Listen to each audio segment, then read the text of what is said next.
This year sucks. Yeah. Compared to previous years, this year really sucks. It's a weird. It's a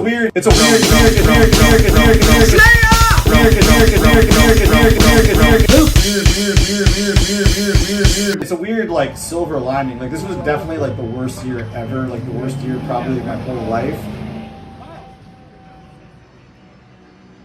I am the god of hellfire, There was a fire under my ass. and I bring you. Your fucking home burned down. Wheelmust, we're coming to get your ugly face on camera. Wheelmust. So we have Jeffrey and Eric from Organ Dealer with us today, and a fucking huge weapon. Yes. Yes. What is that? It's my new guitar for the riffs. Yeah. Yeah, it's the Morningstar edition. It's really heavy. It's the wheelchair impaler. It's got a really sharp tone, and it's got like heavy lows, so you get good palm muting with it. It's good. We're also we're announcing that we are transitioning from grindcore now into black metal, very KVLT black metal. More metal. Yeah. Yeah. That's Is that what your we're doing. old Swedish Viking heritage? It is from. This comes directly from Småland. Your from the family, farms. your family originates from Småland in Sweden, close to Växjö, where birdfish originates from. Yeah, actually, in Växjö. That's my dad still has cousins there, and so it's I know I'm not nuts because it's such like a small town, you know, right? Yeah. And then yeah, so that's all my dad's side, and he's like we also have family in Hoffmantorp, I think. Hoffmantorp, And yeah. Hoffmantorp, and I think that's where UK's like parents are from or something, right? Yeah. Maybe? Yeah. Small world, man. Yeah, it really is. And pretty cool. and the last name Schnee, do I pronounce it right? Schnee. Schnee. Yep. Like So sounds like Polish. Something like German. that? German. It's German. Yeah. My mom is from Germany originally. So she's from down southern Germany near France down there. So I've been there visiting family and stuff a couple times, which is pretty cool. Yeah. How did you guys get to know each other from the beginning? So it's a funny story actually. My new roommate, who's asleep in the other room, he's like snoring, but he should be waking up soon. He, myself and him, we grew up together, and he's an artist. He's also a musician, but he's an artist, and he did a shirt for Eric's old band, Birth Screams, years ago. And so when I said, like, you know, I was looking for a drummer to play some music with because I was sticking around New Jersey, he recommended Eric, so I got in touch with Eric, and then that's it. You know, he just through our mutual friend Jeremy over there. Yeah. Also, my old band toured with a hardcore punk band from his hometown, from Montclair, New Jersey. Oh, that's right. And he's friends with all the guys in that band, like really good friends with one of them. Yeah. So we just kind of just mutual friends, and we knew each other and stuff, and that's pretty much how we did it, you know. And I was looking for dudes that could play fast death metal grind riffs, and I was looking for years and years and years, and no one could do it, and Jeff was like the first guy that could do it. Well, it's funny because when I was looking for him, I wanted to do like old school death metal stuff, you know, before that really blew up again. I was looking to just do like more like just heavy obituary stuff, and then we met Eric, and then it was just like, all right, time to grind. This is cool. I wanted to blast. Yeah. I was in a hardcore punk band and a thrash band before that, and there was like no blast beats, and I wanted blast beats. I didn't think I could play like, you know, faster grindcore like that, you know, and it just kind of naturally happened. Yeah. Yeah. You just have to meet the right people. Mm-hmm. It's very hard. It takes time, you know, even if it's like a populated area with a lot of people, you know. Yeah. When did you start the band, and where did you start it? We started in 2013 in the spring, so it's been 7 years ago. Almost 8 years, so it's been a long time. We're kind of split between two areas in New Jersey. Jeff, the original second guitar player, and Trevor, the bass player, are all from Montclair, and me and Scott, the singer, are from two smaller towns in like the next county over, like near Rockaway, Morris County. So we started like practicing at like the DIY punk venue in Montclair, the Meat Locker, and then I had a practice room like basically in Scott's hometown at a studio there, and I've had a room there forever, and we kind of just made that like our home base. So it's pretty much been the same spot ever since. Yeah, we kind of inherited his practice space, but originally it started in Montclair. It was in that venue, and like it was like basically they call it the Meat Locker. Yeah, it's it used to be an actual meat locker for like for like a slaughterhouse. Like they had all the carcasses down there and stuff, and so all these rooms around the venue are literally they're big refrigerators. So you open up these giant fridges.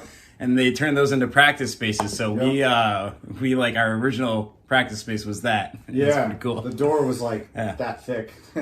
But now we moved to this place, Booton, and our practice space is like 15 minutes away, as opposed to it used to be 45 minutes, which was brutal. But now it's like it's literally right down the street, so we can go there all the time now. It's good. It was pretty much always like 15, 20 minutes away from me, so it wasn't too bad. But yeah. Amazing that you didn't end up playing Gore Grind when you come from a fucking meat locker. I know, right? Yeah, it's true. Yeah, Should have done old school carcass. It's cool they made like a good use out of that spot and made it like a rehearsal room, and there's some recording rooms in there too, I think. So it's been around since the 70s actually as a venue, but it's actually like the only DIY venue that's left in New Jersey, and now I mean who knows what's going to happen with all of it. So it's like we all I think give it like a year. I think we'll be back. It's a super disgusting, gross place. Like if you've ever been to CBGB's in New York, but like it's like our home to us, you know. So it's cool. Awesome. What band got you in? What band? Sorry, I'm just gonna edit this shit out. Let's go. Leave it in. Packages. Packages. Packages. Yeah, exactly. Packages. Packages. What band got you inspired to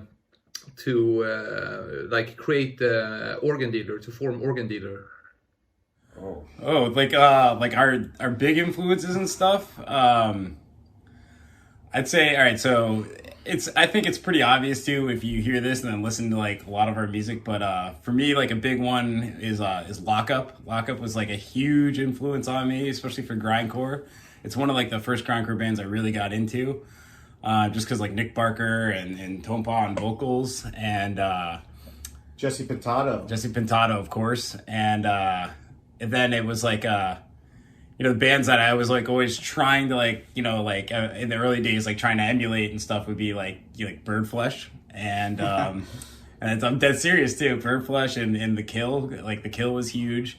I got to see The Kill at the Meat Locker years ago. Oh. Yeah, it was amazing. I was like, my face was blown off. Like that was like one of those moments where you see a band and your mind just goes, and you're like, what the hell was that? Like, and so for a while I was just like trying to chase after like whatever that was, you know. And I didn't really understand it at the time, you know. It was cool. Yeah. The Kill, man. Miss them. I saw The Kill in Australia. In Australia? Yeah, and like 5 or 6 years ago. 7 maybe. Yeah. Wow. Yeah, fucking killer band. Oh my god. They're awesome. So good. The last album released on Obscene Productions, Sherbis label from Obscene Extreme. It was Kill 'Em All, right? Exactly. No. It was Kill 'Em All? Yeah. And after that, he didn't want to release any more albums because nothing can top it. Yeah, I believe it though. Like, dude, like talk about setting the bar, you know. It's funny how that album's called Kill Them Setting All. the bar. And then there's Kill Em All. Yeah. I wonder if Lars is ever gonna go after them or something, you know. Napster and The Kill. Yeah. Give us all your grind money. Yeah. Watch out though. I saw in that last podcast though that Leon said he sampled the St. Hager snare, so Oh, that's amazing. Yeah. Wheelmust is exposing everyone. Oh shit. Digging up the dirt.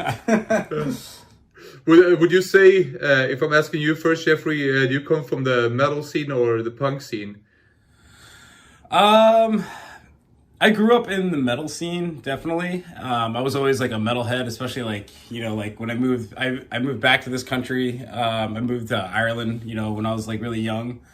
And I was always like heavy metal. Like I loved heavy metal. And then I think after I moved back here, all my friends were like punks. And they got me more into the punk side of things. So I think I always identify as a metalhead. But like my like really just coming into everything was based off punk, just because like DIY scene and all that stuff, like all those ethics kind of just got built into me simply just because of who I was around and stuff, you know. Yeah. But, yeah, I'd say metalhead first, and then I grew up into punk, I guess, you know. Yeah, I saw some old pictures when you're out snowboarding with a Iced Earth shirt. Oh yeah, for sure. That was like I still have that shirt, man. And Eric, would you say that you come from the punk scene or the metal scene, or? I think it was a mix. Like I always kind of like really loved metal, but growing up in New Jersey, like metal, there wasn't that much metal, to be honest. I mean, there was some like underground death metal bands, sure. But there was the big, like when I was in high school, there was the big bands, you know, like Sepultura and Metallica and Slayer and stuff like that. And like I always loved that stuff. But there was just nothing here that was like that. So like what was here at the time was like there was a lot of like punk, like pop punk. And then there was like tough guy like mosh hardcore, and they had a lot of like metal riffs kind of in that music. So it was just a matter of like playing with people that, you know, you had something in common with.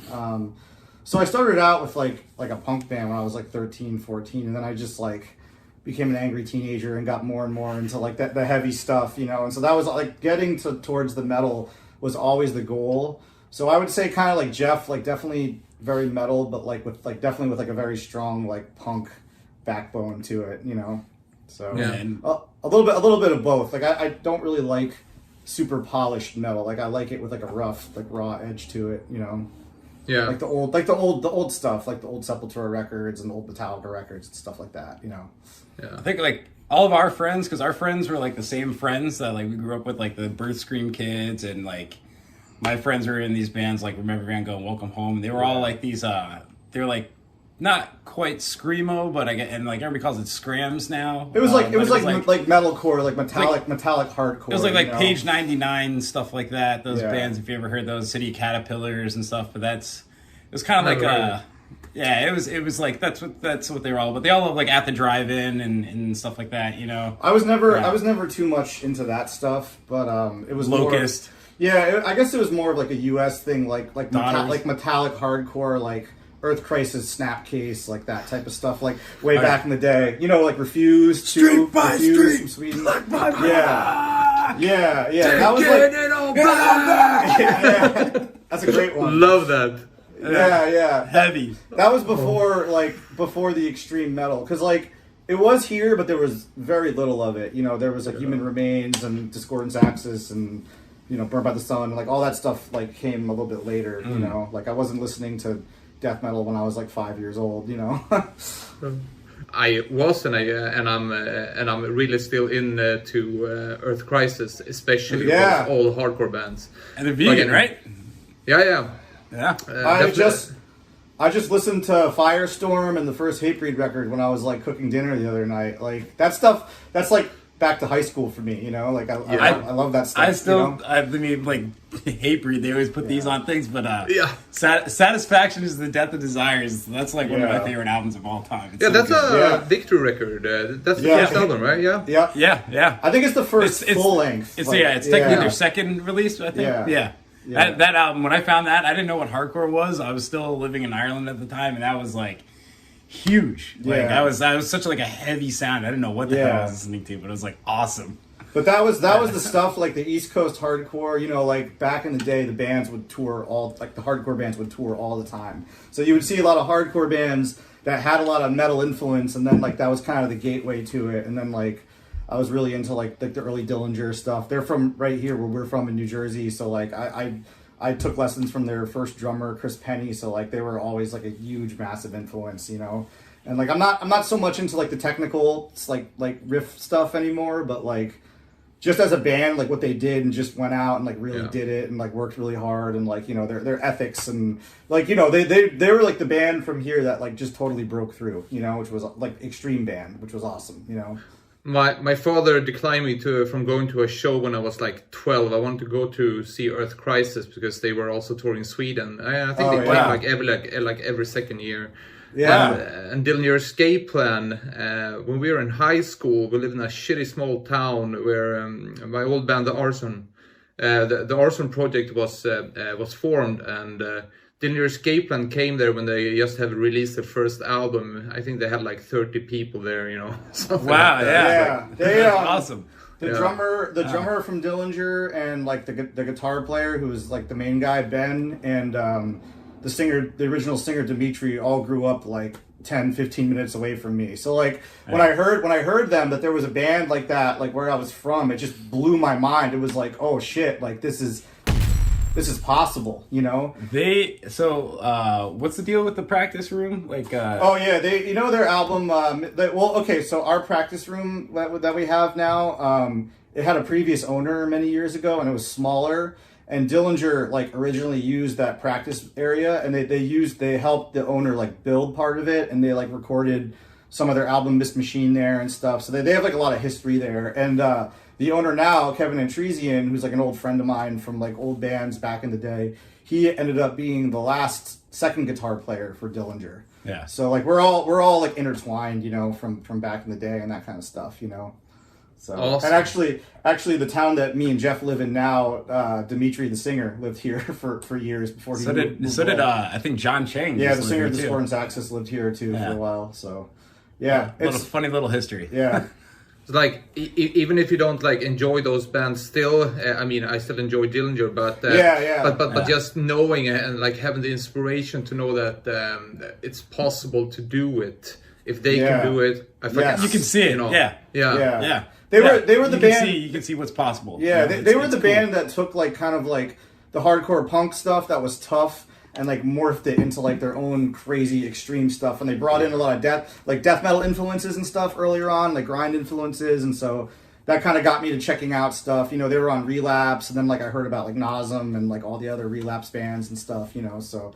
It was a cool gateway, and like the first EP, Under the Running Board, and Calculating Infinity are like two of my favorite albums ever, you know. So props to those guys. Thank you. The Relapse bands did a lot for me too. I talked with who did I talk to about this? But the samplers they always sent out when you bought one album, they sent you samplers with like I don't know 15-20 songs, and you always found good shit on them. Yeah. There was the what was it? The Contamination samplers or something like that. I remember there were like gas masks on them. I used to get them at shows all the time and stuff when I was little, and I was like, well, what is this? This is cool. And I think for a lot of people here, Relapse was like you got the samplers and stuff, and it was like. This is like quality, you know, like the benchmark for quality. Like, you know, if it's on Relapse, it's going to be extreme and it's going to be good, you know? Mm-hmm. And now they got they got Huge. They have great bands on it now, you know? Yeah. That was like Relapse was a big one. My old band, the Orson Project, we released a split with Noiser on Relapse. Cool. Really? It was only like 500 copies. It was a split EP. I had no idea. Check it out. I can't remember. I can't even remember what it's called, but it's pretty shitty songs. That's cool. we can't like be proud of it today, but at that moment it's like, oh, Relapse won it, and it took us like 1.5 years before we had like 4 songs because we couldn't figure out how to write songs togetger since I was a stand-in from the beginning.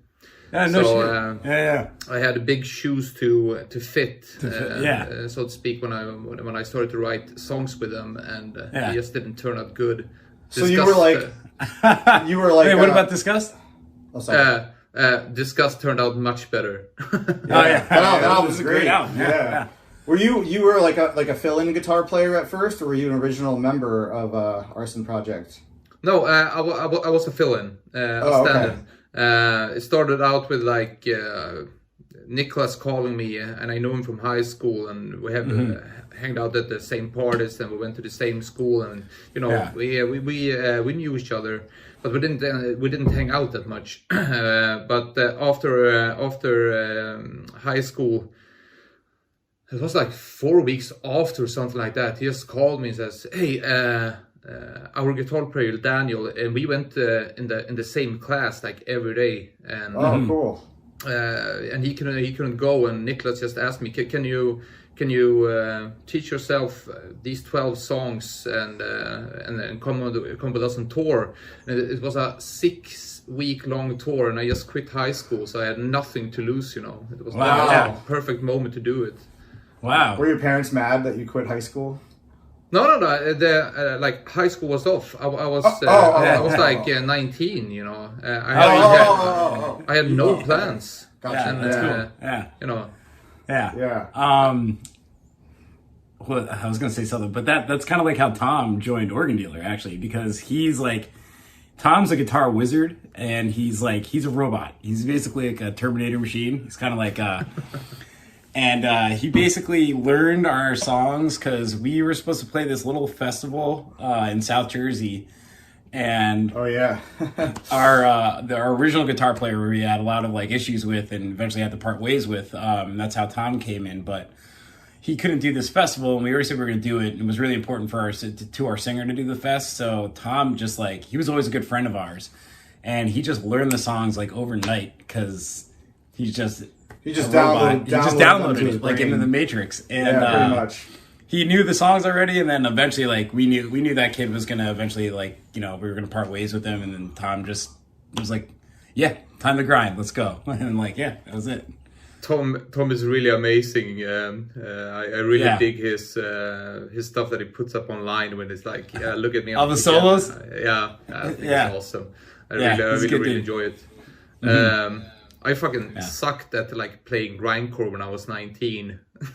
Yeah, I still suck. Like the whole fucking first tour is need to use HM2 to just like distort the sound as much as possible so that people couldn't like hear or see that I cheated. But what I think what we learned was that as long as you are as extreme and aggressive as possible on stage, that's that's what really counts. And that's true. And the fucking venues that we played, it's nothing fancy, so the sound, you know exactly what I'm talking about. It's as long as it grinds, That's funny because like we always talk about bird flesh because like we always would see you guys like in the US and stuff, and you would like fly in for like 2 days for a festival with like nothing, like no equipment, and just like you see it for the first time 2 minutes before you go on stage, and you're like, okay, like where's my dress? And then you put on the dress and you play, and you guys just destroy everyone, and it's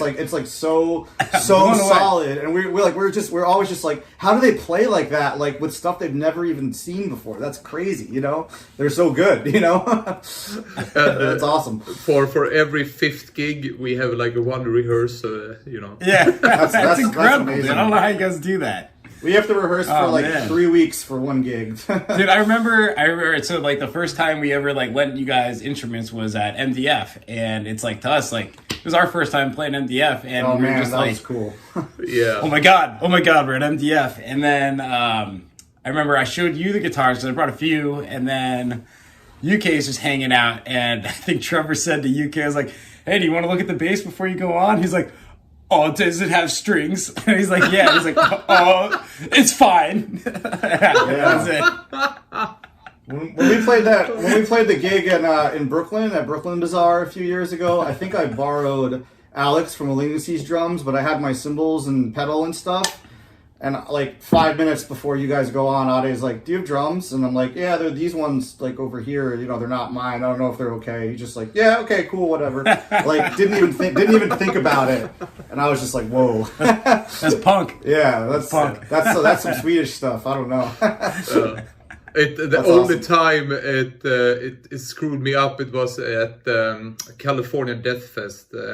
Oh, you lost your guitar, right, or something? Yeah, Air Berlin didn't flew it in, so I had to borrow one from Eric from Nuclear Assault. Yeah. Oh, cool. And he played a Fender. He borrowed me a Fender Stratocaster, and I like, couldn't figure it out at all.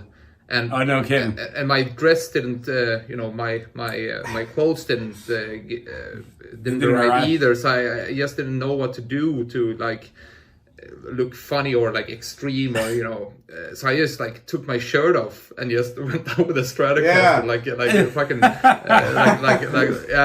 Halen. and I felt like a fucking idiot all that fucking set. It was fucking horrible. And even when like No mask, right? yeah, exactly. No mask. And when they're like kids coming up afterwards, like, oh, it was so great. Like that was the only time when I like couldn't take it Yeah. really in. It's like You're like, Yeah. either you're fucking death or you're fucking lying, or you're just pissed as drunk or like high on adrenaline. Something like Meth. that. Meth. Yeah. Okay. Yeah, we're talking about California. That's the good stuff though. That's like what makes Yeah, it the better. Like good stuff. you play a lot of gigs, and there's some like horrible gigs where they're really uncomfortable. I think that's how we feel about like every show we play. every show ever. Yeah, but that makes you better, right? Because it's like, oh, this is like so hard, and this like hardship, and it's difficult, but like you get through it. And then when you come home and you play like at home or something, you're like, oh man, this is so easy now. You know. All right, so I will say this though, this one story. So I wasn't as nervous because you guys did it all the time. So I was like, okay, maybe I can pull this off. But when we played OEF and my guitar got messed up from like in transit, I think like something hit the pot, so my bridge pickup didn't work, and that's like that's the only pickup I'm using. Let's be real. And so I couldn't use my guitar, so I borrowed that SG that's behind you, or the Viper shape with the duct tape. I think it's behind you somewhere. No, that's actually LTD bass. The Viper bass. Yeah. The Viper with the duct tape. I know it's like I see it Yeah, in the other podcast. I have duct tape on many instruments. Yeah. But listen, that was a baritone. And that to me, like I'm short enough as I think it was giant. giant. I think it was giant on him. Dude, I was like playing a bass. So if you look, there's like photos of me, and I'm just looking cross-eyed at it the whole time, like terrified I'm gonna miss a note because like this thing was like huge. Yeah. That was man, that was nervous, man. That was cool though. It worked great, and it played really good, and it was great action. So that worked out. You guys fucking ripped. That was an awesome set at the OEF. Thank you. And you can like talk to people afterwards, and everybody was like saying the same thing, and you got the good response from the people. You played like afternoon, something like that, like 3, 4. We played at noon, like noon, 12:30 or Yeah, something it was- like that. Yeah, because I Early. remember like the crowd was really like energetic, and they really got it, and it's a pretty hard thing to do, like especially 12 o'clock.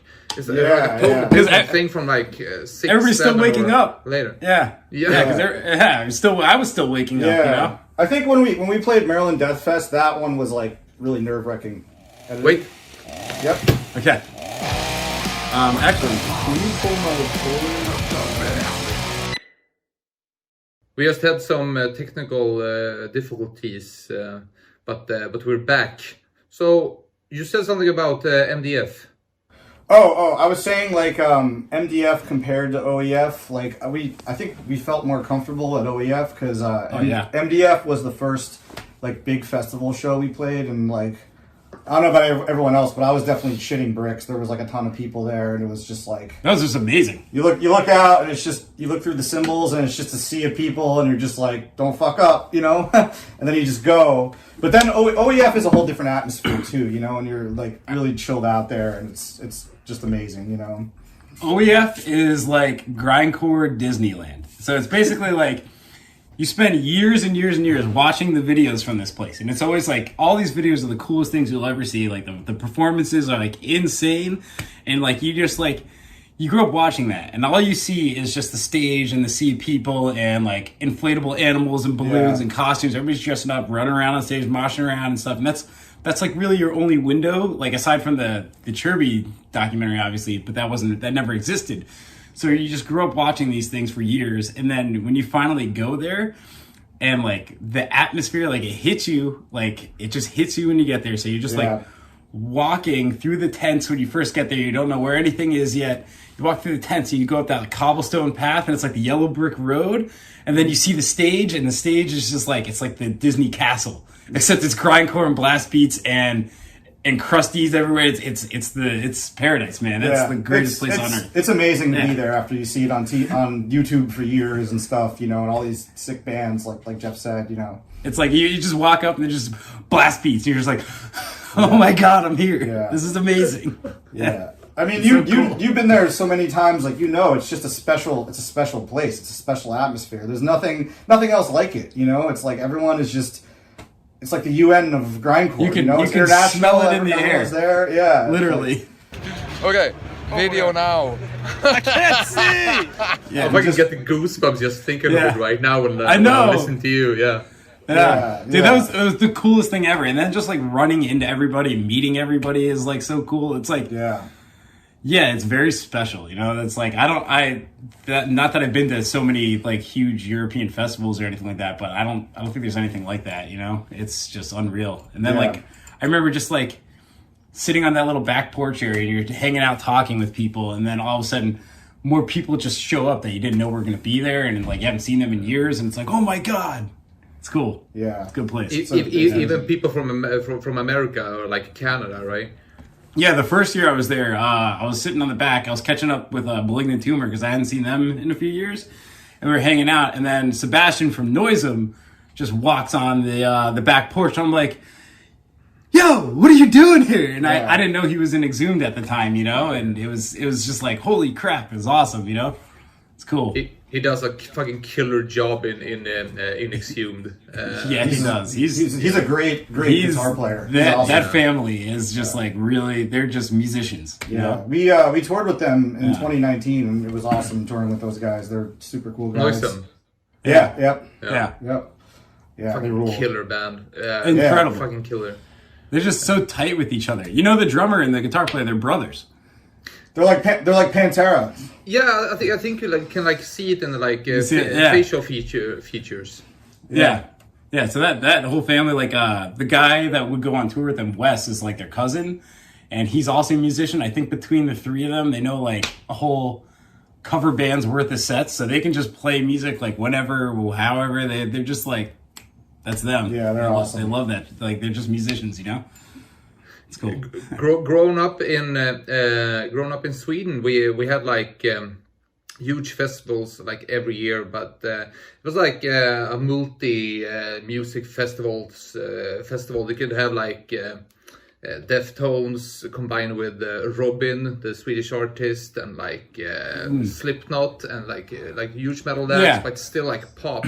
But now and then like popped up like smaller bands, and you can see like Nasum, Lockup, like festivals like this. But like the big main difference, like I think the tickets at that time, maybe it isn't that much today, but at that time you have to like save money for months to go there, since there was like, I don't know, like 300, 350, 400 bucks, like go to these places. And that's like the food every day was like, I don't know, like 50, 60 bucks, and you brought your own alcohol, but you had to leave it in your tent. But when you come back, somebody has taken a shit in your tent and stolen your alcohol. But this is like typical stuff for like open air festivals, you always get robbed, and you need to have money that belongs on you. And even if you like put a lock on a tent, it just a knife around the lock, it's a fucking tent. I always wondered about that, because like a Vakken open air and stuff, or however you pronounce it. I say Vakken. But it's like I always wondered about that. Like, are people just like respectful? Like, it feels like everybody's like really respectful of each other there. Yeah. I mean, common sense is common sense. It's like very safe there. Like, you're not worried about your things getting lost or someone shitting in your tent or anything like that. It's like, I don't know. It's like I've never been anywhere where you like in some random place with people from all over the world, and you just feel like welcome there. It's awesome. Like even in like New York, you gotta like watch your stuff more probably than out of Sea Extreme. Yeah, and the whole thing that it's for outsiders coming into Czech, it's so reasonable prices. You know, Yes. like a beer is like $1, a shot is like $1, a meal is like $2, and the fucking ticket. If you go there as a guest, I think it's like 60 €80. euros. 60. Yeah, something. And So all the when bands you listen to, you know, it's like at some time they will be there. Yeah, that's incredible. For us, it's like unbelievably cheap in Czech. It's really cheap there for us. Yeah. Well, like Czech, like when we first got there, we went out to like a restaurant and we got like the bill, and I think we had a good few giant beers, but we had like one pitcher of water for the table too. You know, Scott, he doesn't drink or anything, and you know, we gotta drink water, us, you know, and we're Americans, we need water, and he's the plant.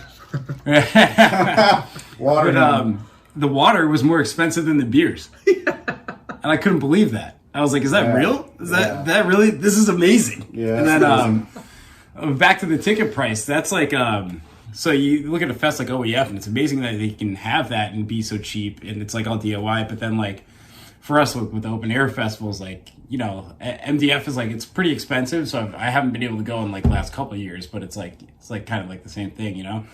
It's like a contrast, I guess. But I guess for us, it's like it's amazing. We don't have to drive. We don't have to fly there, you know. So we save a little bit on that. But yeah. So it's like we like ticket prices are still like expensive, like for festivals in general. I feel like, you know, maybe. Yeah.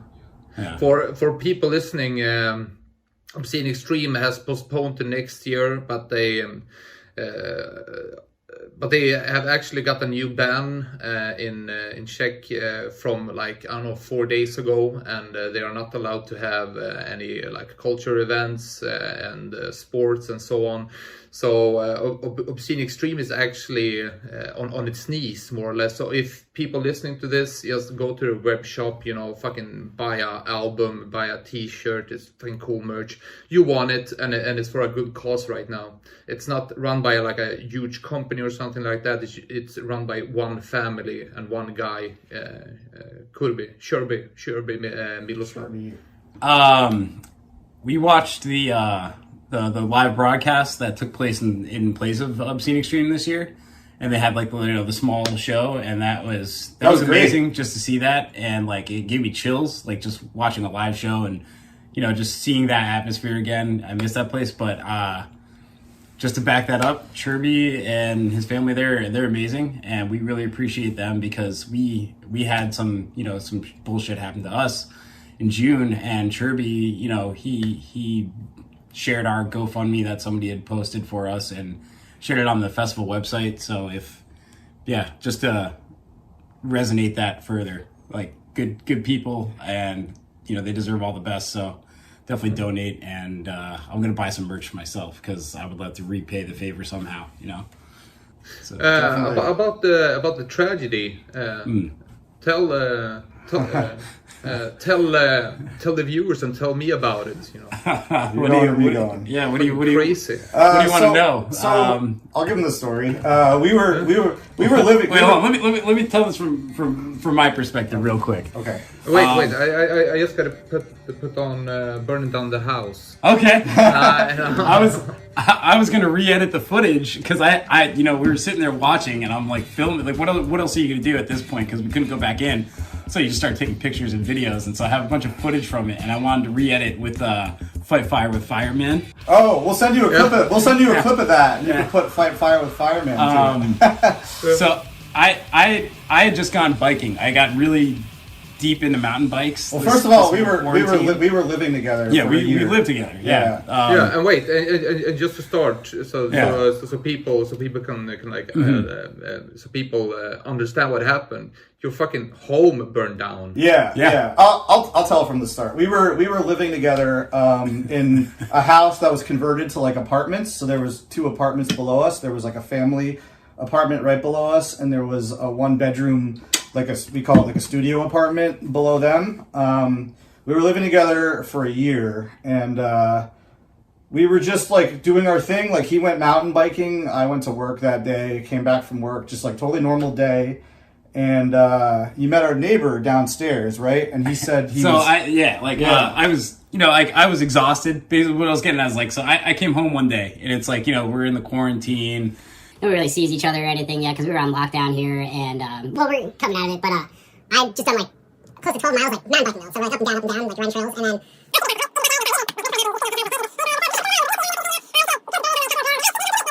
And that's when Eric just comes running into the room, and then trade off to Eric. Yeah. So like from my perspective, I was in my bedroom and I had my practice drum pads in my bedroom. I was practicing on my pad, watching TV, and there was like a window by the bed. And I look over out the window, and there's like this like red and orange and yellow light coming in. And this is like nighttime. It's like 10 o'clock at night, so it should be just pitch black outside. And like I'm looking and like I don't really know what it is. And I'm just like, for a second, I'm just like, is the house on fire? And then I was like, the fucking house is on fire. I didn't think anything of it because like he said he was grilling, so like I it just smelled grill. And, I smelled like barbecue. I smelled a grill, and we had other neighbors next door in the house. Everybody would grill. That would grill and stuff. Yeah. So I was like, oh, it's just a grill. And then I saw the light, and then I was like, then I saw the smoke, and then I was like, the fucking house is on fire. He came running in, was just like, yo, fire! The house is on fire! The house is on fire! And I'm like, what? The house is on fire? I was like, and I just jump up and I'm like, the house is on fire. And I'm like, grab a fire extinguisher. Where's the fire extinguisher? And I look, and by that time, you could see it in the bathroom window. It's already like up. It's like up in like flames. So I'm like, fire extinguisher's not going to do anything. The whole back of the house was on fire. Like, it wouldn't have done anything. So we like ran outside. I don't have any, I just have my shorts on and shirt. I don't have shoes or anything. So I run outside, and we're out there. We see the neighbors.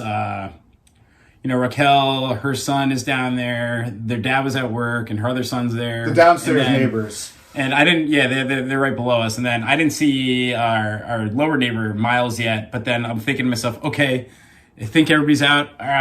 What do I do? And then I was like, I got to run back in and grab guitar, wallet, keys, laptop. Guitar, wallet, keys, laptop. And I'm running in, and the smoke's so thick already. So, like, I just yanked my guitar because it was in the gig bag because we had just jammed like the night before. Yeah. Grabbed my guitar, threw it on my back.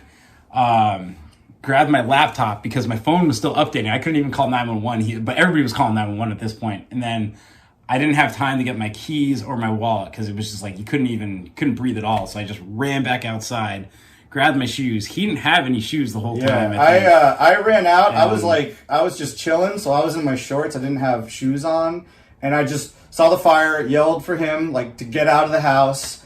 I had my laptop right there, so I grabbed my laptop and I grabbed my phone. We ran outside. Everyone was going crazy, panicking. I called 911, and I didn't. This was like the first time I ever called 911, so I just told them the address of where we were to find us and stuff. And then I was thinking like, oh shit, like my wallet, my car keys, like my passport, like the important stuff is still inside. And I actually ran back inside into the room. We were on the second floor, so like we ran up a flight of stairs. And I went up there I was gonna get like my wallet and my keys and like maybe my shoes. And like I had enough time to get my wallet and my keys. And then like when I went back in there, like my whole entire room, like I saw my bed, my dresser, everything was fucking on fire, like everything. And then like a second later, the smoke came in, and the smoke hits you. And like when you're in a fire, the smoke is like black, and it's not like cigarette smoke. It's like black. It was like the house was like covered in plastic molding. Yeah, it was just toxic. It was like it like hurt to like breathe it in. Yeah. So like when I was running, like that's when I was saying like it's so like it's heavy of smoke. Like I had to get out because like. It like hurt. You can't breathe. It cuts off your breathing. So like I was at the top of the stairs. The smoke came in. I hit the smoke, and if I was in there for another minute, I would have passed out from the smoke. So I was just like, I'm done. And I ran outside again, and then the whole house burned down. This squirrel that he's had since like he was a little baby. Raccoon. The raccoon. Yeah. Sorry. What's his name? Ricky? Yeah. He's had this Ricky the raccoon, and he said he went to grab it. Like I've known this raccoon for forever. Yeah. And he went to grab his little raccoon, and it was on fire. I burned my hand. I burned my finger a little bit, but that was it. Yeah. But, yeah. And then when we were, is that like a childhood toy or something? Yeah. Yeah. He's still alive. He's got we third degree burns. He doesn't look good, but he's still alive. Yeah.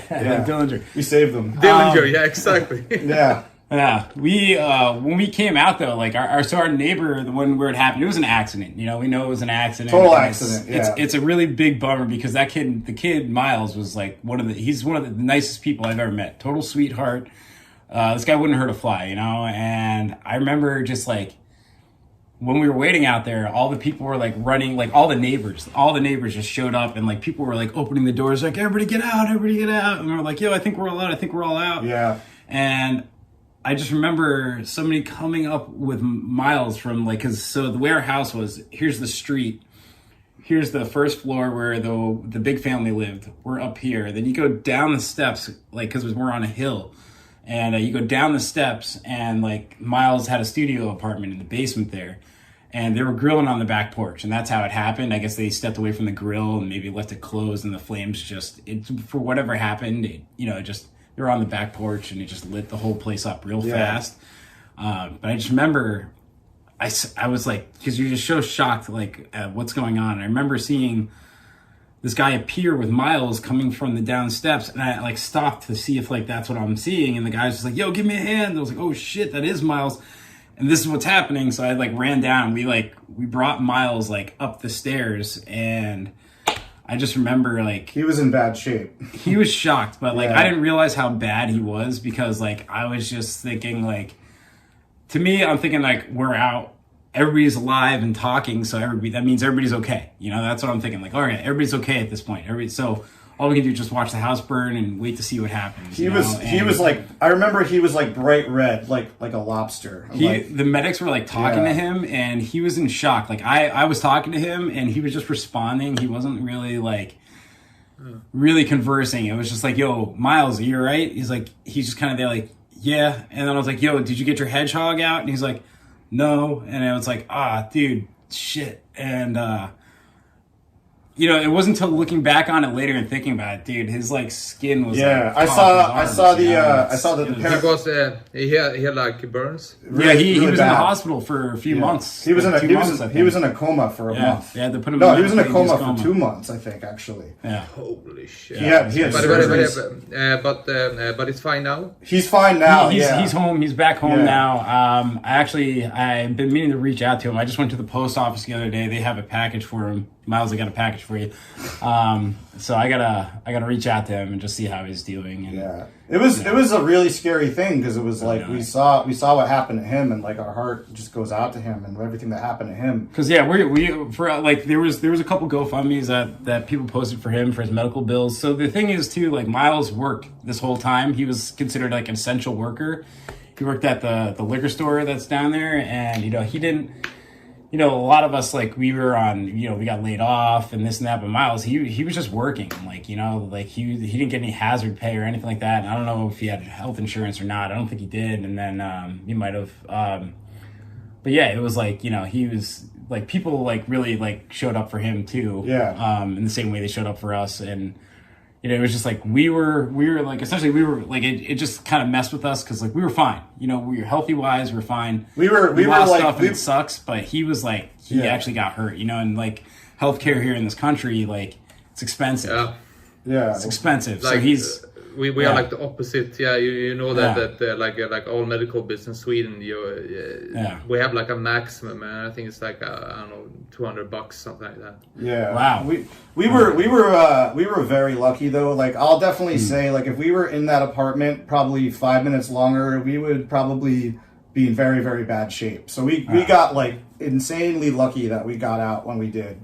It's funny. I was talking to somebody else about this, and it's like. You don't think about it till you're actually in this like situation, because I'm usually like pretty calm and like when like I'm a nervous wreck all the time, but like when something's going down, I'm usually able to just kind of like tunnel vision and focus on what needs to happen, like in like but so I had thought about it, and I was always thinking like if there was ever a fire here, what would I do? And I always thought like I would just go out the windows because the little roof goes right down to the street. So, because like I said, we're on a hill. So I was like, oh yeah, if there's ever a fire, I'm just going to go out those windows right there. And then sure enough, there was a fire. And somebody was telling me, like, this is why you run fire drills, so you get into the habit of, like, if there is a fire, this is what you do. Exactly. I mean, who's sitting around running fire drills in your house? You don't think about that ever, you know? Like, so, like, I was running down those steps from the fire, so, like, to get to the street, like, running to the fire to get to the front of the house, when really I should have just, like, grabbed my shit and gone out the window, but I didn't think about it. My room was just going. Yeah, my room was right at the top of the stairs, so it was very easy to get out. Just run right down the stairs. But the bad thing was my room was in the back of the house, and his room was in the front of the house, and the fire started right below my bedroom, 2 floors below, in the back of the house. So my whole room, like everything, just got completely barbecued. So, but he got some stuff out for barbecue. But his stuff was all ruined too because of damage from the fire and smoke and water from the firefighters and stuff, you know. But it was You always like run fire drills at work, at school, and so on. But you never think of it you never think that it's a possibility that this could happen to me in my own like safe place. Never. Whose house burns down? You know, it's something you think about and you see in movies and stuff all the time, but it's never you. You know, it's like it never happens to us. You know, the good thing about it though is that like it gives you perspective. You know, it's like you lose things, you lose material stuff, but like as long as you're healthy, you know, that's what matters. You know, and like you think about when something like that happens, you think about that a lot. You know, it's like, oh no, like I lost a couple of toys or something, or some underwear or something, but it doesn't really matter. You know, in the long run, as long as you're healthy. You know, but. You know, it makes you think about what's important. You know, when I first heard about it, when I first saw it on Facebook, it got me thinking, and like the next coming week, I was like thinking the scenario if my own house should start to burn, what is the first thing that I should like what should you grab? Exactly, grab and run, and. Get renter's insurance. Yeah. Well, and the thing is, I would do the exactly same thing as you did, combined with yours. It's like my old favorite toy, my favorite guitar, not the computer, but like the hard disk, like the all the stuff, you know. Yeah. And I guess that's it, you know. You know, we have like. A guy like Doug Brown. Dude. So with them, like 10,000 records. It's not even possible. Yeah, it's like a 3-hour job. It's not. Yeah. I was gonna say because all right, so we didn't have renter's insurance, which now I know. I don't know if they do renter's insurance in Sweden. Is that like a we call it home insurance in Sweden? Yeah, it's like that. So it's like you didn't have it. We didn't have it because we didn't think about it, you know, and we didn't know how cheap it was. I have it now. I have it now too. But it's like I think now it cost me like $70 for the whole year. Yeah. I know. Because I went through and I couldn't believe that, and like none of my friends have it. I keep telling them like, yo, get that, and like most of my friends they have all their gear in their house, like their amps, their guitars, and stuff, and like. Yo, just get it. And like I was thinking about Doug, and he's got all those records, and I'm like, yeah, I wonder if this dude he has to have insurance. He's got a family and stuff, so like I'm sure he's not like a dumb punk like us. For sure. And that guy lives in Canada. I think Canada and Sweden are much more alike in that way. You are an odd bird if you don't have a home insurance in Sweden. Really. You know, I work with insurance, and I talk to people that get their houses burned down, and people die, and they crash their cars, and you know shit gets stolen, and you know it's like every day, and I like understand the importance of it, but I didn't think of it when I was like 20, 21. How old are you, by the way? I just turned 34. I'm old. 34. Yeah, I'm very old. I'm 38. I'm very old. Yeah. Oh shit! Yeah. How old are you? 35. Yeah. Oh, you're young. Yeah. Really? I'm the grumpy old man. He is. He really is. Yep. I live with him. It's true. Yep. He's the young punk.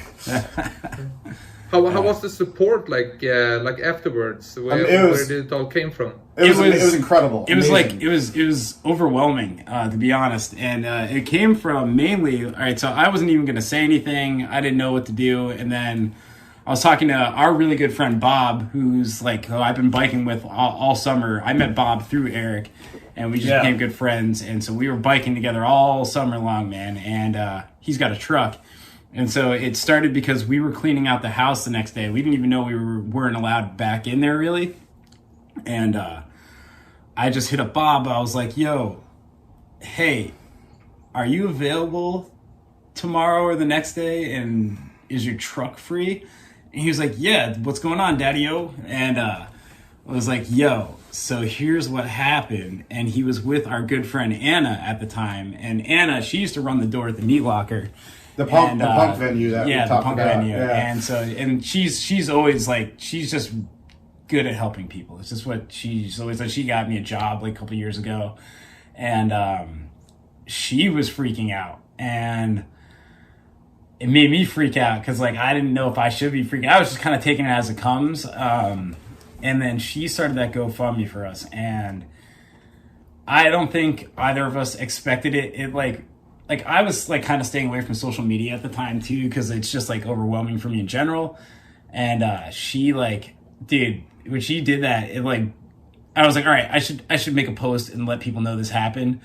And I just didn't expect it to like blow up as much as it did, and I really appreciate it. If she hadn't done that, we'd be screwed, you know? Yeah, we really got like an amazing amount of support from people like everywhere. Like even Sherby shared it on old the friends, really old friends. Like didn't expect any of that, you know? And it still gives me like chills thinking about it, and like, you know, I can't even go near like Facebook these days too much, you know, because I'm just like, I don't like being under the spotlight like that, but it was like completely necessary, you know? It's like, it's weird. It's like, as much as like I think, you know, social media isn't good for you, also without social media, we like our band wouldn't exist too, but also like that we just like, we would have been like just lost. Yeah, we would have been screwed because we didn't have insurance. We definitely hate social media, but like in cases like this where it's helping people and stuff, I mean, it can be used for good, definitely. Yeah, you know, like that was. Yeah, there's nothing you can really say about that. Like that amount of support is just like.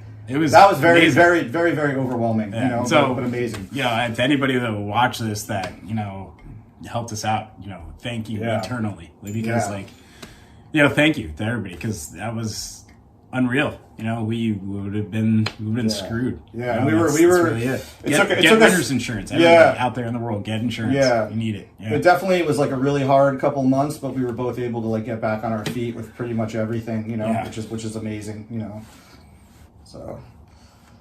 Holy shit! Thanks a lot for sharing that story. Sure. Hey, thanks for asking it. Yeah. We haven't talked about it in a little while actually, you know. So no, it's not kind of cool to much. reflect a little, you know. Yeah, it's definitely like a life changer. You know, like when you lose everything, it changes everything, but it also changes your outlook on things and stuff. You know. I will say this though, music has been incredible since that reset. Okay. Yeah.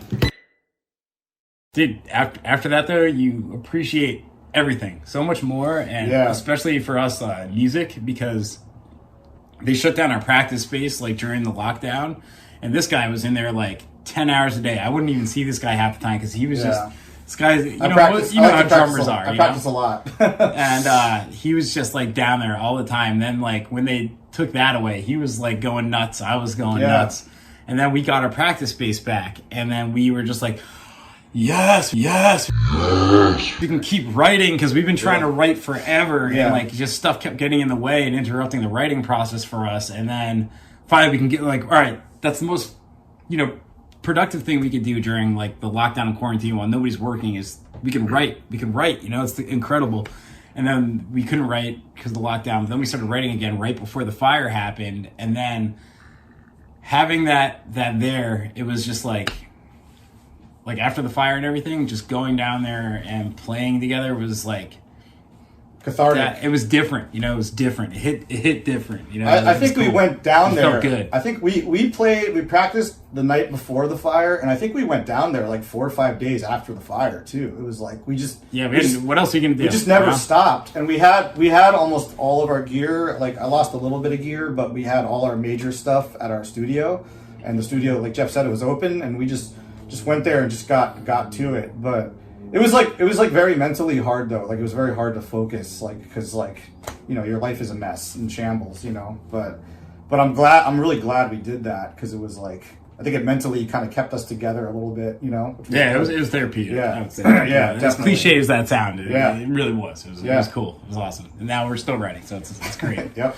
Yeah. You know, like when miserable things happen, it can be like a huge inspiration source. Yeah. Have you this in mind when you're writing music at all, or? I think so. Yeah. It's like nowadays it's more like it's. I think like it's a lot of people call it like when you're in a flow. You like when you like kind of like focus in and you just like you're in a good flow with things. I think that feeling is a lot easier to achieve now. Just since then, because like this is a thing that we're doing. It's just an action that we're going through. For me anyway, it's like an action that. It feels good to create and play and do these things, but it feels like even better to do it now.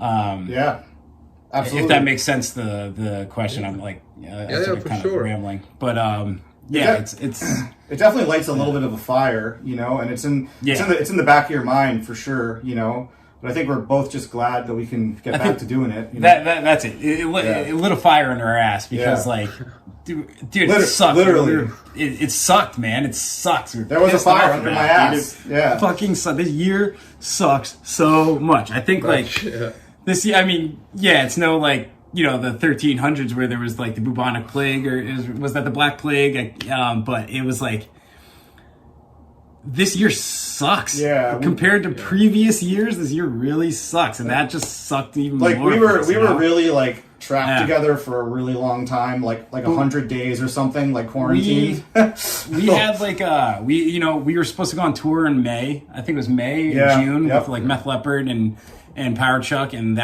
we were like so stoked on that, looking forward to that.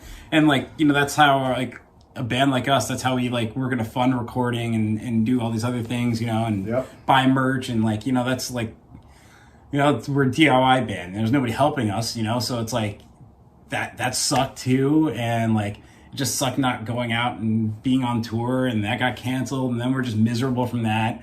Then you can't work, you can't hang out with your friends, you can't do anything, and then on top of that, our fucking house burned down, and it's like. I think that was the worst part about it. It's just it was a kind of a lonely experience because I couldn't go to the bar and drink with my friends and get blow off steam about it because it was our house burned down, but I couldn't just be you want to get a drink? Yeah, let's go get a drink. Your house burned down. All right, let's do some shots or something. We never couldn't do that. We never stopped playing. We were always jamming and playing even right out after the fire. But for me personally, it really mentally just destroyed me. Took the wind out of my sails. I had to move home with my parents for 2 months. That fucking sucked. That was horrible, and it just killed the motivation, but also there was motivation from it, in the back of your mind. And now we're way better off, which is awesome, Yeah. So it's growing. It's a weird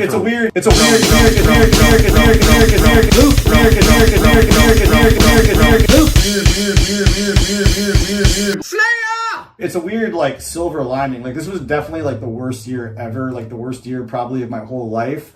But fingers crossed. I got renter's insurance now. Hopefully it'll end up pretty good. It's been awesome the last month, But it really, the coronavirus fucked everything. Then the fire fucked everything even more, and just delayed stuff, Yeah. I think it's been a boring year for everybody, but but over that, your fucking year sucked more than anybody else's. It was poop. Holy shit! What a poop year. Yep. About like taking inspiration from like shitty stuff, you know. Adde from Birthday, she always like takes inspirations from like things that happened to him, and you know, like anal misery, or he told me that story. Thank you for the hostility, pub night, and like so songs like that. So it's not the same scale at all here. No. Of course, his house didn't burn down, but he use something miserable that sucks when it happens, but as soon as you tell it to somebody else, it has some real value, and it makes people think in some kind of way, even if it's like music or like a story or like a real fucking thing, like your fucking house burning down, you know.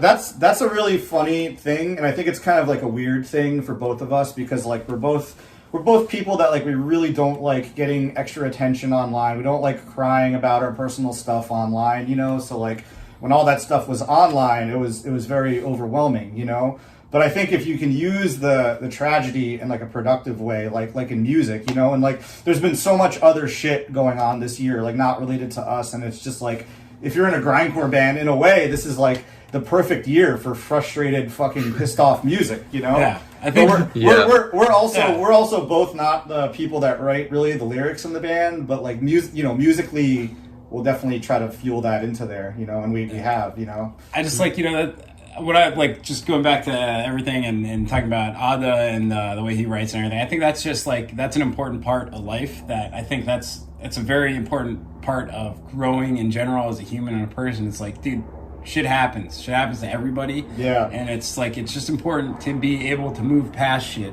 and, you know, grow from it and just keep being a person, because I think that's really the point of life. Like, I think at this point I'm just used to ridiculous things happening to me, and like, you know, I've torn like all of my ACLs. I've had 3 ACL surgeries. I've been in like a ton of like just crazy car accidents, like not my fault. Like in like last couple of years, like I've been in a few car accidents, and I always somehow I always walk away without a scratch, you know. And it's just like at this point I'm just like, all right, what's gonna happen next? You know, like let's bring it on. You know, we got stuff going on. It's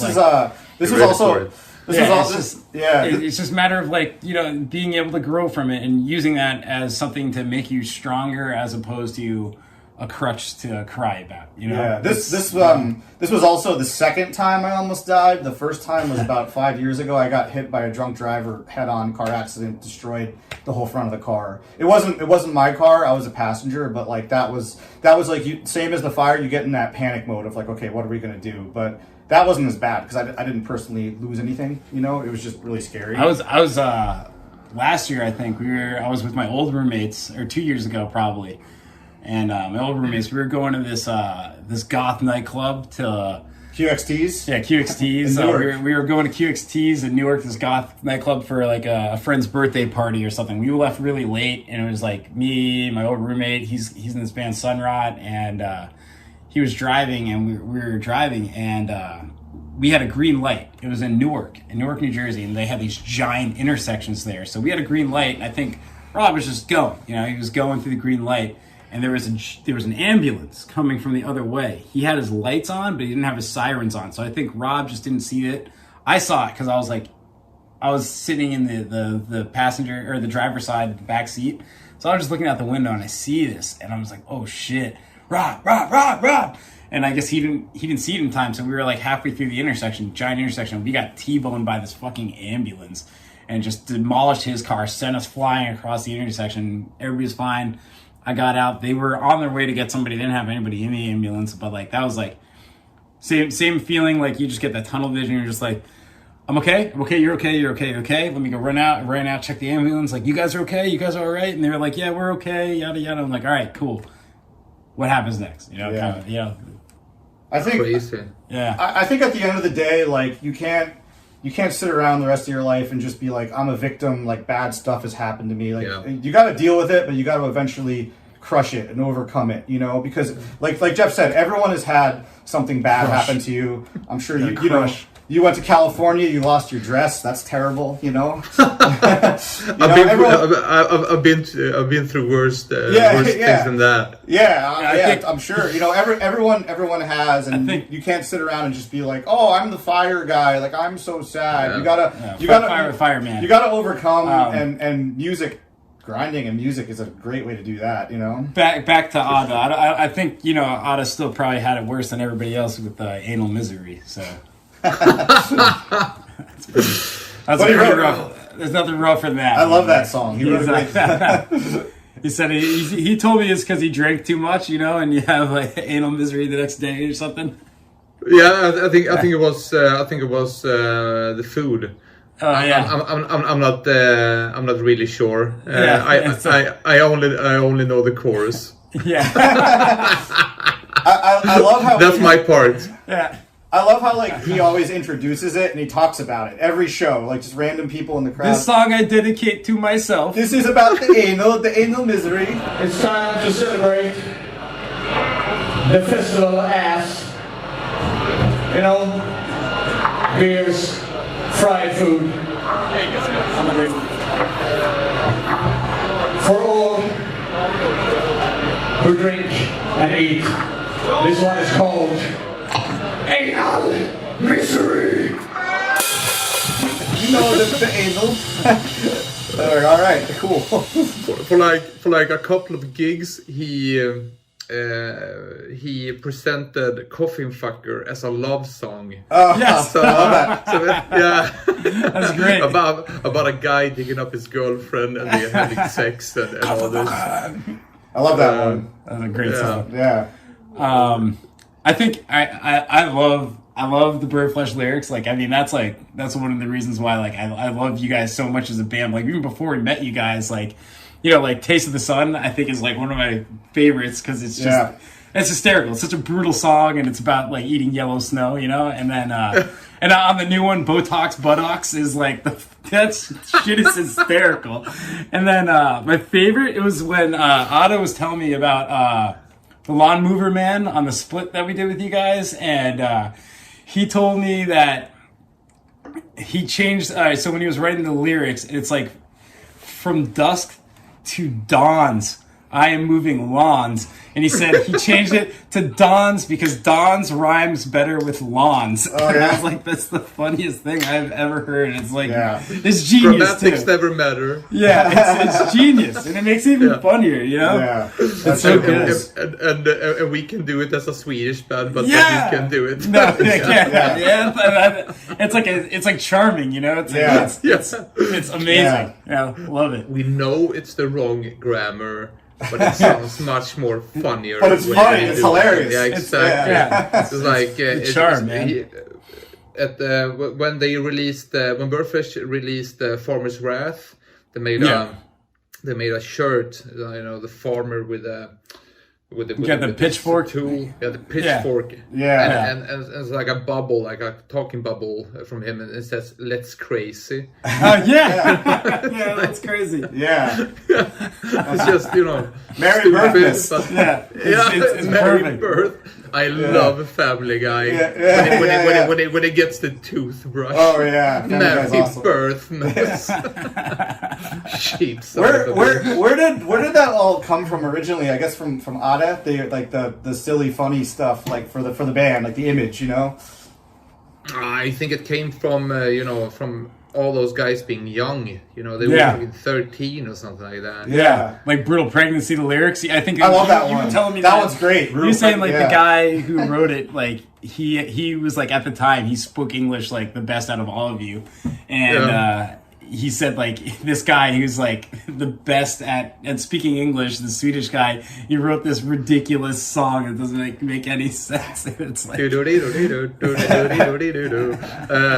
you stick inside the dick, you hit her in the skull, out comes the baby. It's the brutal pregnancy. You're like the lyrics just. I remember you and Ada were probably telling us at MDF, and you're like, the lyrics are so bad. Yes, they're so bad. I think actually each of you told us about this song individually. Yeah. And both of you had the same reaction. Like you're like, it's so bad. It's so like so I good. can't believe these are the lyrics. So bad it's good. Yeah, it's like amazing. That's the beauty of it, you know. Yeah. One of the favorite songs that I have from Birdfish is Triumph of Grind. You know that Oh song? yeah. I don't know it's the my lyrics. all-time favorite, but Yeah. but Ada and Jocke they never want to play it. We did it for like I don't know, like 5 or 6 shows, and I think it's a fucking hit. I really love that song. Grindfather. Grindfather. Gory. Yeah. To tell me a gory. Yeah. Grindfather. Are you a man or wolf? That's amazing. It's so good.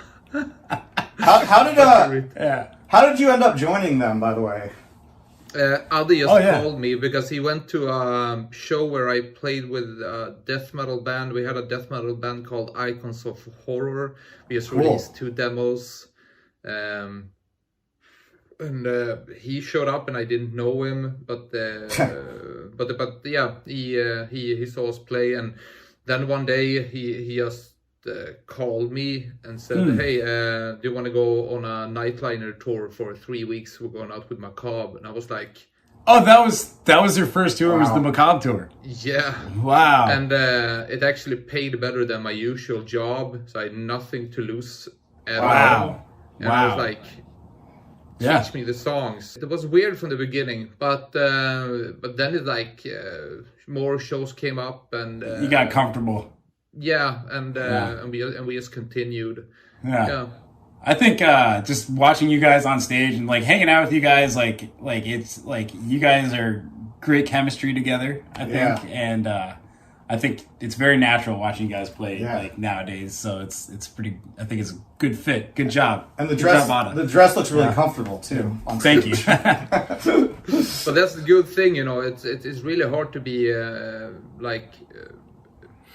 like 4, 5, 6 people in a band. Oh, You we know. We are fucking 3 persons. Yeah. Like 3 Yeah. bills, 3 tickets for flying. You know, Yeah. 3 schedules for rehearsing, which we never do. Yeah. Oh, yeah. Yeah, that's got to be much easier for sure. Yeah, that was after Tom left. It was just kind of like, you know, I don't think we're close to ever having another guitar player, but for now it's just much easier having one. Yeah, less I was like, person. I don't want another person because we don't feel like we really need it, you know. And the only reason is really because like logistics, like it makes everything. It just easier. makes it's a lot easier. It's tough. It's like because Tom's a teacher, you know, and there's enough he had shit, a crazy schedule. There's enough shit as it is that we've dealt with, you know. We don't need. I don't think we need someone else right now, unless you want to join. Then you can join. You can join. You can just fly to shows whenever. Yeah, you just want. send us the tracks. No problem. We'll have a guitar for you ready to go. We'll put like a scarecrow with a dress and a mask and a guitar on stage, you know. Maybe next time you come to Europe. Yes. By the way, you went to Europe as a band 2 times. The first time I met you in Paris. Yeah, because the Arson Like, Project show. this old cellar. Yeah, that was an awesome. It was like show. part of the catacombs or something underneath a restaurant. It was like the little tunnel. Exactly. Yeah. And there's Tiny. like no fresh air. It's like all moisty and like black mold. Yeah, it's like the meat locker for us in New Jersey. Yeah, it was like basically like a restaurant bar or something. Yeah. It was weird, It was a full restaurant, and you walk through this restaurant, and then just go to the basement, and there's a DIY punk show happening. Sick. That was an awesome night. You guys were like super awesome at that show. That was great. That was awesome. Yeah. And you haven't played a show yet. You just spent some 2 days off when you. That was the day we arrived. Yeah, that was the first night. I didn't have my luggage. The airline lost my luggage and stuff. And then we started the tour. I think the next day, but that was like our fucked up jet lag day. We slept all day. We flew overnight, so we were just fucked up out of our mind. It was awesome. That was like the perfect intro to Europe for us, though, because we were like, all right, what are we gonna do in France? And I don't remember how we figured out that you guys were playing. I was like, yo, the Arson Project is playing in Paris the night that we're getting there. Yeah, you know? we saw you were on that really long tour. Yeah, that was an awesome night. Yeah, that was great. great way to kick things off. Yeah. You know, it was cool. Yeah. I'm really happy that you came out that night. We have met like so many times in like so many different places, and you flew over to for Obscene Extreme 2019. Yeah, that was we did it 2 years ago. No, 2018. we did, but you did. I came out by myself just to go over there. Yeah, that was fucking good awesome. time. That was very good, dude. Thank you for helping me out with some of that too. That was amazing. That was a real treat. That was the first vacation I've taken for myself in like 5 years, maybe. I think it's probably 7 years, more than that, because we started the band, and like any time I had off for work or anything was band tour stuff. So I haven't I never got to go see friends or anything, but that was like the first vacation I took in years. So that was awesome. Yeah, and the cool. Fucking perfect place and the perfect country and Disneyland. We were fucking stoked. Me and Elin would be like standing at the airport. We Dude, I was poured you a beer and it's like, here's Jeffrey. Hey. Oh my god! Woo! What up, motherfucker? Take a beer, man. Sick. Oh my god. I try to explain to people how liberally they drink in the Czech. You can just do that. Over here they'd be like, "What are you doing? You can't do that in the States." And that was amazing. Yeah. I miss Ellen too. Hi, Ellen. Yeah. Hi, Ellen. I miss Ellen. Yeah, I got drunk on I got drunk on absinthe for the first time. The first time I was in the Czech Republic in 2009, and that was a mistake. But that was a good time. That was a good time. Yeah. When you were going to Europe, like the first time, what was your expectations, and did Europe fulfill them?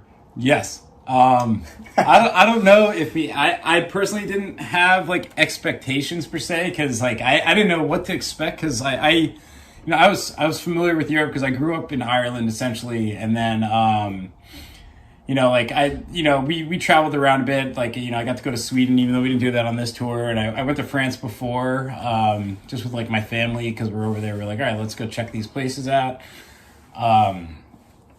But just going over there in the scope of music, and especially this kind of music, punk, you don't know what to expect. And let me tell you, Europe is the truth. It blew me away.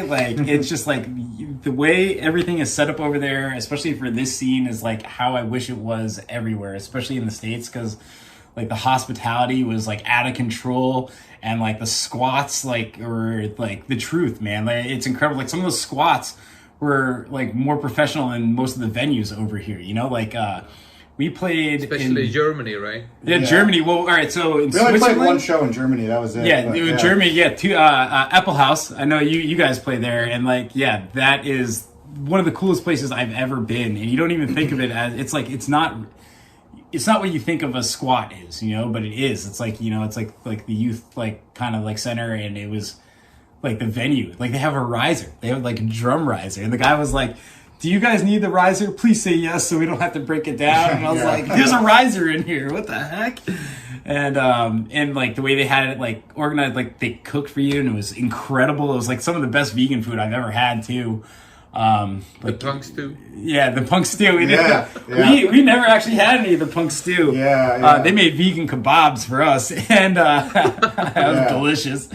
And then breakfast on the terrace after, the next day, it was incredible. But what was I going to say before was we played this one squat in Switzerland. It was Biel-Bien or Biel-Bern. It was 2 cities, and one was the train station squat. And that was the first squat I'd ever played in general. So I didn't know what to expect, because over here squats are something totally different. It was the meat locker with places to stay. Yeah, it was they had they cooked spaghetti for us. I remember when they cooked they cooked the fact that anybody cooked for us was unreal. I remember Trevor told me after, I was "Yo, did you see that guy?" I was like, "What?" And he's like, "Dude, some punk dude just took his whole hand in the pot and just ate the spaghetti like that." And I was like, "Oh, whatever, dude, I ate it." But the thing, all right, so there's a thing about that place was totally punk, totally cool, whatever. They got there were metal welders that lived there and stuff, so everything was really cool looking. but there was a sound guy. They have sound guys at these squats, which I like think is like incredible. And like we don't even have sound guys in most of the venues we play here. Yeah. So not only was there a sound guy at this squat doing sound for us, but he was what was his name? Serge. Serge. His name is Serge, and we met him again at OAF in 2018. Yeah. But this guy Serge, who did sound for us in this little punk like house basement, it's the guy that does sound at Vakken Open Air. You know? And I couldn't believe it. Yeah. I was like, are you kidding me? Yeah. And then, we were like, what? And, You're crazy. yeah, and then I think KO brought him out to mix like the DVD when they did the live sound for the DVD. I think for the Blasting Shit to Bits DVD, the Nosum DVD. yeah. I think they played that in 2018, and I think he brought him out to help do sound for that because KO wanted it to be like, you know, good sound to represent that. So small world, you know. But you always like get blown away about stuff like that. When the Orson project, we went to Finland and it was we played with a band called Nothing More to Eat. Yeah, and they had like a homemade demo, like CD, and they painted. I think they actually painted their own cover, something like that. Cool. And a couple of years, like 1 year after, maybe 2 years after, we got the email from Tuska, which is like Vakken, but in Finland. Yeah. We've seen that. And we thought, this has to be fake because there's no chance. Like, why should they invite us? Yeah. And but we came there, and like a reporter came to us and like asked us like, he actually said it's like, who did you like blow to get this gig? Because like how does a small grindcore band from Sweden like nobody knows of gets to play, and like next band is Satyricon, and the band after is Cannibal Corpse and Death Pounds, Wow. But it was this guy from Nothing More to Eat, which we played with like some year before, and they really enjoyed it, and he was the band booker for Tuska. Oh wow! Get out! Wow. Dude, sick! Like, and it's like we had like 50 people at that time, but at Tuska it was, for us it was like, oh holy shit! What the fuck are we doing here? That was like us like every single day when we were in Europe. That's how we felt when you played like MDF the first time. I remember when they asked us to play that, it was just like we were practicing at the time. Yeah, we were at band practice when they emailed us. He didn't even. It wasn't like an email or anything. I think Ryan just like sent us a Facebook message like, "Hey, do you guys want to play?" It was like, I think it was the night before they were announcing the final lineup. I was looking, I was like, yo, what? Yeah, and I like threw the crazy. phone, I think. I was like, yo, what the fuck? Yeah.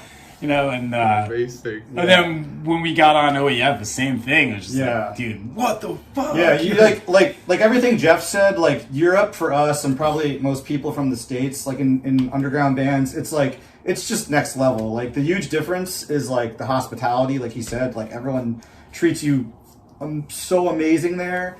And also, like, the level of fans there for metal and stuff, it's like, in Europe, the culture is more receptive to metal there. It's like, here it's kind of like, unless you're a big band, no one really cares. But you go over there, and it's like, we're a band from New Jersey, like, there's like 3 people that like us. And we go over there, and people, like, treat you just like you're one of their own, or like a bigger band. And, like, that just blew our fucking mind, like, every day. Like, that was amazing. And I think we were all spoiled by Europe, and we want to just go back there. Because, like, immediately. Like, in the U.S., it's just, like, you know, like, not everywhere. There's great places here, too. But, like, a lot of places are just, like, you play, you don't get paid. Okay, next, you have no place to stay, no food. The next show is 8 hours away. Like, good luck. You're on your own. But in Europe, it's, like, we'll feed you. We'll give you a place to stay. We'll give you drinks. And, like, we'll watch your band. And, like, to us, that's amazing, you know? Yeah, pretty much. Yeah. That's a big. I think that's a big difference. I'd say like this, like I mean, we still haven't been to the West Coast yet. This was like that tour that got canceled with Meth Leopard. Yeah, that was going to be our first chance getting over there because like just the way we work as a band and like work and schedules and everything, like we can really only afford to do like one trip a year. Yeah, because like I said, like you know we're a DIY band like everybody else, and it's like anytime we're on tour. That's like, you know, every day that we're playing a show is a day that we're not working our jobs. And that's like a day that like, you know, takes away from paying rent for our house, like while we're out on the road. And like, you know, some jobs only give you X amount of vacation days. So we can only do like one trip a year. So we never got to the West Coast yet. And that was our first. Like we've been to Europe twice as a band, but we still haven't been to the other side of our own country. We've always, like, besides Europe and stuff, like a big goal I think was always to go to California and play in like LA and California. We have a lot of really good friends. Jeff lived in California for a while, and like we all of us love the West Coast, so we were really looking forward to that. Yeah, looking forward to see all those guys. And we know the grindcore scene like on the West Coast is very strong. I think it might be a little bit stronger than where we're from, you know. So that would like we were looking forward to that, kind of like we were looking forward to Europe, to having people, you know, be into it and coming out and just experiencing it, you know. So we were gonna go to Tijuana on that tour too. Yeah, also. we were supposed to play in Mexico, and I was Yeah. really looking forward to that. Yeah, we have really good friends down there, Unidad Trauma, and you know those. They are great. Yeah, they used to be Thanatology. Those guys they've been to New Jersey a couple times. Every time they come over, they always would stay at my house for like a week or something, and like those guys are just like and those guys are like homies, like they're from here, you know. Those guys rule. They're just like us, like they just like to goof around, have a good time, eat trashy food, and just hang out and listen to blast beats, and they're just they're super tight. They're sick. Yeah. I only met them once. It was in Belgium at Masters of Grind. Oh, no kidding. Yeah, they are good friends with the guys from Cattle Decapitation. Yep. They're in Tijuana. The Cattle Decap, I think, is from San Diego, so they're really, really close, just like right over the border. I guess they became my friends over there. And it means Whale's vagina. Whale's vagina. Yes. That's right. That's facts. Sandy Lake it up. Yep. Yeah. I'm Ron Burgundy. I feel like I'm Ron Burgundy now. Yeah. Before we end this, I'm gonna ask you. You are writing new stuff. Like when do you think that you will release a EP or a split or vinyl? Or... All right, so we're shooting for a full length. I myself personally, before even talking to him right now, this better be out by next year. I want to record it as soon as possible. Yeah, we're 16 songs in. I think our goal is we're going for 20 songs, and we've got 16, and we've been jamming. Like this whole year has sucked, and we just tried to power through it all and just keep writing, and pretty stoked, pretty happy with it, you know. And then we're gonna you know, get everyone involved, and hopefully very soon. Trevor and Scott were writing with us for a while, so they wrote. I think we wrote like the first 10 songs or so together before like quarantine hit and the lockdown hit, and so after the lockdown hit, me and him had no problem jamming because we lived together, you know. So we would always like go down there like as soon as the studio would open back up. But those guys, they've still kind of, you know, been like weary about coming out and jamming, and then plus, you know, work and everything. So I think, you know, I was talking to him in the next like couple weeks or something. I'm gonna get like Trevor back in and be like, yo, let's go, come on. Like I want to write with you too. I want to jam with you too. So like the last like 6 songs or so has just been me and Eric. We've had a good flow with it, and this is also the first time we've ever written only with one guitar player too. You know, so so it's like it was definitely a transition, like not having somebody to like bounce those riffs off of and like feed off of also, because like. I mean, Tom was like a huge like influence on the way I played, just because we played together for a couple of years, you know. And Tom's like an amazing guitar player, so I definitely like picked up a lot of like chops and stuff out of him. And you know, we got into a good flow with each other with like writing riffs, and I do miss that dynamic, but it's also like a fun challenge, you know, like just writing like solo stuff. Like, well, and like, you know, we have Trevor too. Like he'll throw riffs around, and I can like, you know, bump off of him and be like, yo, think this is good? Is this sick? Does this work? Like, yeah, bro, it's sick. Yeah. Everything is sick. Yeah, Trevor's just it's only Trevor's just like, oh, it's sick. Yeah, he's the most punk of all of you. Yeah, sure. Yep. Yeah, that's sick, bro. Hell yeah. Happy birthday. Just kidding. Yeah, sick. Yeah. It could be like the biggest piece of garbage ever, and he would just be like, it's sick. Yeah. Oh, it's pretty sick. Oh, it's sick, dude. So stoked. Yeah. So hopefully soon. We're coming towards the end, and then it's just a matter of getting everyone together and then recording it, and that's going to take a while. But it's taken us a lot longer than we thought. But it was just like life, you know, and delays and stuff. But it's coming, and I think it's going to be really good, and it's going to be. We're stoked on it. It's going to be. Yeah. It's going to be like I think our most like full on just insane grind stuff that we've done for sure. Like just trying to make it like really focused, like lots of songs, you know, like a proper. The goal is like a proper grind release, you know. Like we had a lot of death metal influence before, but I think now we're really trying to hone in on the grind, you know, which is awesome. So I don't know what anybody's gonna think about it, you know. I don't know, but I'm personally like pretty stoked. I don't know. So yeah, it's hard to judge yourself. I'm really looking forward to hear it. Cool, dude. Thank you. There's man. one. Dude, That's one. Ellis, also just a formal thank you in general because you've always just been really like passionate about music in general, but you've like done a lot for us in terms of like, I mean, you've always like helped us out in some way, like doing an edit for us, or like, you know, just plugging us somewhere, or like just making a sick video or anything. Like, dude, you care about Grindcore, and I just wanted to say from the Grindcore scene, like as a fan, just like thank you for all the work that you always do. The Chirby these podcasts are great, you know, and the Chirby documentary, holy shit. The Chirby documentary always makes me laugh because it's like Barney from Napalm Death, like Rotten Sound, Chirby himself, like all these like serious dudes, and then it's Jeff. Like, what am I doing there? Yeah. And I'm like, wow. Love it. Yeah, so thanks for including us. Yeah, thank you, man. I fucking love you guys. Yeah, I love you too. We love you too, man. And I'm looking forward to see you guys soon again when this fucking shit is over. I know. Dude, I was looking forward to Mammo Massacre, man. Yeah. I'm still gonna come whenever it happens. I hate that it got postponed, but we're gonna have the same lineup next year, but even a bigger headliner. I can't. Oh wow! I can't say what it is yet. Slayer coming back. Slayer reunion. Yeah. Yes.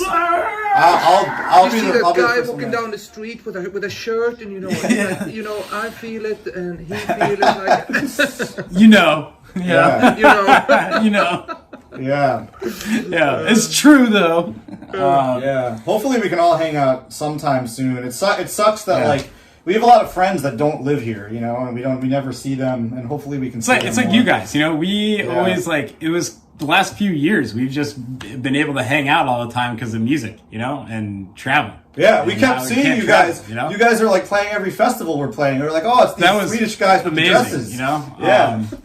It's like these guys again. Here's one thing I think is going to happen, you know, eventually when, you know, we figure things out and we can start playing music and shows again. I think it's going to be incredible across the board because I think every single DIY show, every local show, every festival, it's going to be the best attendance in years because everybody is waiting to go out to these shows. And I think like everybody's going to catch all the openers. Everybody's going to like just appreciate things in general. I hope, you know, but I think it's gonna be a good year. Like once things like if things get back to normal. What's going on in Sweden? Are you guys locked down now, or is it easing up, or what's the situation there? It's more or less the same as you guys, and no more people than 50 at shows. We can't even have shows. We don't even have shows. The bars. At our shows we have to like. It's pretty boring. It's you have to have like dinner tables, 4 each table, and then there's a band playing, and the venue has to be like this big. So it's like it's social distance, you know. Yeah, try to focus on the good things and like be positive. You know, there is a time after this soon. Yeah, you know, this is gonna blow over. Yeah, you know, like keep writing stuff.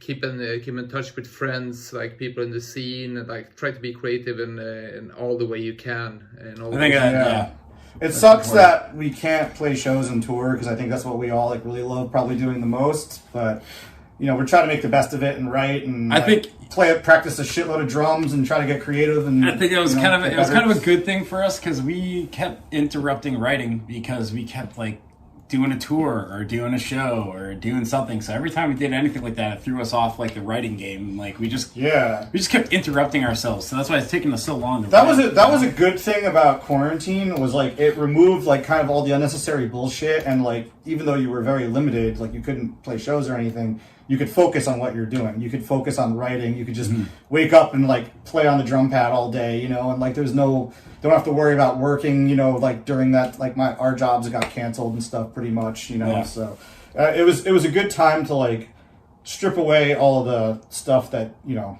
you felt was unnecessary in your life, you know, a little bit, and just focus on the important stuff, which was cool, you know. Yeah, a lot of the noise got turned down. Yeah. You know? Yeah. If that makes sense. Which is good. Yeah. And then our house burned down. Let's end with that. Yep. Again, guys, thank you so much for having this talk with me. I really, really, truly enjoyed it. Thank you. Great to see you guys again. And right, you know. Yeah. It was awesome. We were talking this week, and we were like, oh man, we're pumped to talk to Alice. Yeah, we're just gonna hang out with Alice, man. In so long. Alice, dude. Miss you guys. Can you send us some Wheelmust, please? Oh yeah, I have something headed your way. Another tasty beverage. Yeah. Send us some packages. Packages. Let's talk more about this, but for now, I'm just gonna say insert jingle here. We are burst, we come in